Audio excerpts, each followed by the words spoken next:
3D holographic fan နေကိုရဲ mobile electronic မှာ site မျိုးစုံရောက်ရှိထားပါတယ်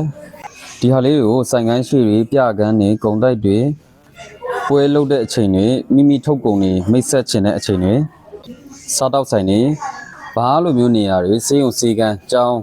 စတဲ့နေရာတွေမှာအသုံးပြုလို့အဆင်ပြေပါတယ်ဗျအစည်းအဝေးခန်းမတွေမှာလည်း projector ပြသလိုပုံစံမျိုးတင်ပြလို့အဆင်ပြေပါတယ်ဒီဟာလေးကိုဖုန်းနဲ့ချိတ်ဆက်ပြီးအသုံးပြုလို့ရပါတယ် Play Store ကနေဒီ 3D Circle ဆိုတဲ့ဟာလေးကို download ဆွဲရမှာပဲဒီ fan ရဲ့ Wi-Fi နဲ့ဖုန်းနဲ့ချိတ်ဆက်ထားဖို့လိုပါမယ်မိမိကြတဲ့ရာ 3D စာသားတွေပုံတွေဗီဒီယိုတွေကိုထည့်လို့ရပါတယ်ကျွန်တော်ပုံလေးတစ်ခုစမ်းထည့်ပြပါမယ် plus လေးကိုနှိပ်ပြီးမှ photo တွေကိုတွားလိုက်ပါမယ်ပြီးရင်ကျွန်တော်တို့ gallery ထဲကမိမိကြတဲ့ပုံကိုယူပြီးမှ complete ဆိုတာလေးနှိပ်ပြီးတော့ရင်ချိန်ပြီးမှ start ကိုနှိပ်လိုက်ပြီဆိုတော့ကျွန်တော်တို့ file site ကိုမိမိကြတဲ့နာမည်လေးပြီးပြီးမှ save လိုက်တာနဲ့ရပါပြီဗျ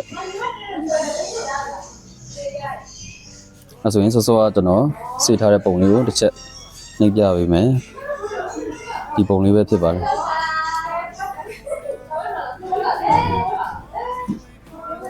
ဗီဒီယိုကိုလည်းကျွန်တော်တစ်ချက်စမ်းထည့်ပြမယ် plus ကိုနှိပ်မယ်ပြီးဗီဒီယိုထဲကိုသွားမယ်ဗျပြီးကျွန်တော်ထည့်ခြင်းတဲ့ 3D အတူလေးတွေပဲဖြစ်ဖြစ်မိမိကြော်ညာခြင်းနဲ့အတူလေးပဲဖြစ်ဖြစ်ရွေးချယ်လို့ပြီးမှထည့်လို့ရပါတယ်ကျွန်တော်ဒီကလေးပုံလေးကိုစမ်းပြီးထည့်ပြပေးမယ်ပြီးရင် complete ဆိုတာလေးကိုတစ်ချက်နှိပ်မယ်ပြီးတော့ရင် start ဆိုတာလေးကိုချက်ပြန်နှိပ်လိုက်မယ်ပြီးရင် file name လေးကိုပေးလိုက်ပါမယ်စာယူမှာကျွန်တော် upload လုပ်နေပါပြီဒီ upload လုပ်တဲ့အချိန်ကျရင်ကျွန်တော်တို့ fan ကလည်းခဏတော့ပြတ်သွားပါလိမ့်မယ်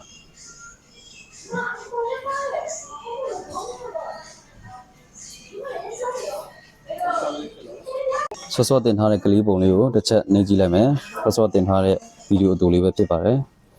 ဒီ 3D holographic fan လေးကို channel တက်လို့ဝယ်ယူခြင်းနဲ့ဆိုတော့ Google Mobile Electronic ကိုလာရောက်ကြည့်ရှုဝယ်ယူဖို့ဖိတ်ခေါ်လိုက်ပါတယ်ခင်ဗျ